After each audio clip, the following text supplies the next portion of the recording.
मित्रों, 20 फरवरी 2024 मनोकामना पूरी करने वाली जया एकादशी पूजा विधि जरूर करें।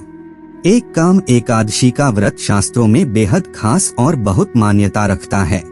प्रत्येक मास में कृष्ण और शुक्ल पक्ष को मिलाकर 2 एकादशी पड़ती है, जिनका अपना ही खास और विशेष महत्व है।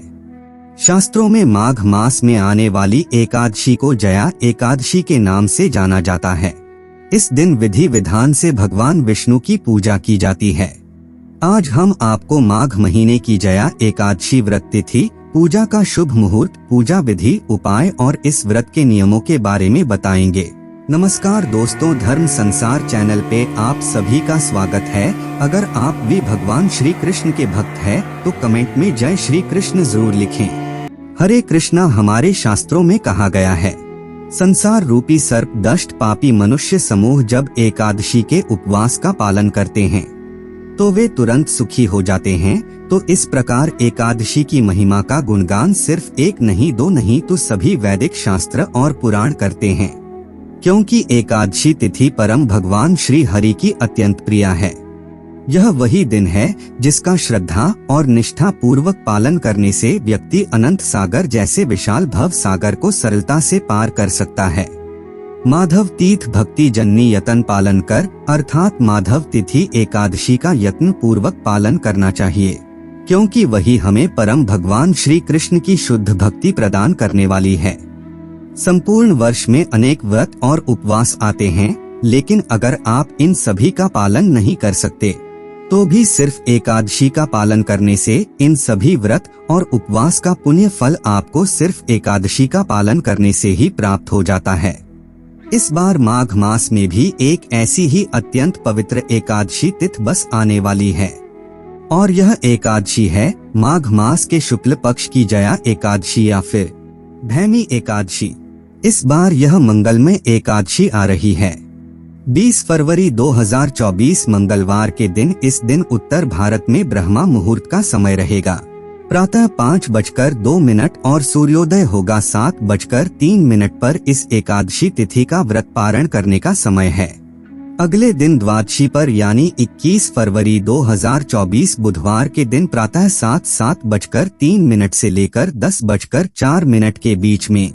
इस बार यह जया एकादशी तिथि वैसे तो प्रारंभ हो रही है 19 फरवरी को प्रातः 8:49 पर, लेकिन क्योंकि 19 को यह एकादशी सूर्योदय के बाद प्रारंभ हो रही है, इसलिए हम उसका पालन 20 फरवरी को ही करेंगे, क्योंकि एकादशी तिथि का पालन सूर्योदय के समय अनुसार ही किया जाता है। तो इसलिए किसी भी प्रकार के संशय में मत रहिएगा। और इस बार आने वाली माघ मास के शुक्ल पक्ष की एकादशी का पालन हम करेंगे 20 फरवरी 2024 के दिन ही। इस बार की एकादशी तिथि कुछ विशेष उसकी द्वादशी के कारण भी है। जानते हैं क्यों इस बार जो द्वादशी तिथि आ रही है उसे वराह द्वादशी के नाम से जानते हैं। यानी यह वही दिन है जब भगवान श्री विष्णु ने वरादेव के रूप में अवतार धारण किया था और जल में समाई हुई पृथ्वी को जल से बाहर निकालकर अपने स्थान पर पुनः स्थापित किया था। श्रीमद् भागवत के 3 स्कंध में इसकी सुंदर विस्तृत कथा का वर्णन मिलता है।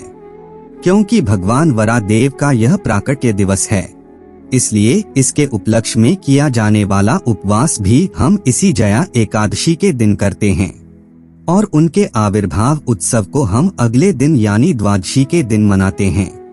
इस प्रकार विष्णु तत्व वराह देव के लिए अलग से द्वादशी पर कोई उपवास करने की आवश्यकता नहीं है। माघ मास के शुक्ल पक्ष में आने वाली इस जया एकादशी के बारे में यह कहा गया है कि जो भी व्यक्ति इस एकादशी का श्रद्धा और नियम वक पालन करता है, उसे श्री विष्णु लोक वैकुंठ की प्राप्ति होती है, भले ही उसने अन्य कोई व्रत और उपवास न किए हो। जो भी व्यक्ति अपने जीवन में परम भगवान श्री कृष्ण की विशेष कृपा आकृष्ट करना चाहता है, उसे इस जया या भैमी एकादशी का पालन अवश्य करना चाहिए। इस व्रत का श्रद्धा और निष्ठा पूर्वक पालन करने के नियम अत्यंत सरल है। एकादशी पर किया जाने वाला यह उपाय क्या है? धार्मिक मान्यताओं के अनुसार एकादशी के दिन तुलसी का पौधा लगाना बहुत शुभ होता है। श्री हरि विष्णु जी को तुलसी दल प्रिय है। इसलिए एकादशी के दिन घर की पूर्व दिशा में तुलसी का पौधा लगाना चाहिए। एकादशी की सुबह तुलसी के पौधे की धूप, दीप, अगरबत्ती, फूल आदि से पूजा करें। इसके बाद तुलसी मंत्र का उच्चारण करें और जल अर्पित करें। जल अर्पित करने के बाद तुलसी के पौधे की 11 परिक्रमा करें। इसके बाद तुलसी जी की आरती करें और फिर शाम को तुलसी के पौधे के पास घी का दीपक जलाकर ओम भगवते वासुदेवाय नमः मंत्र का जाप करें। तो दोस्तों, आज के लिए इतना ही। उम्मीद करते हैं हमारे द्वारा दी गई जानकारी आपको पसंद आई होगी। तो मित्रों, यह वीडियो आपको पसंद आई हो तो वीडियो को लाइक और चैनल को सब्सक्राइब जरूर कीजिए। और वीडियो को अंत तक देखने के लिए बहुत बहुत धन्यवाद।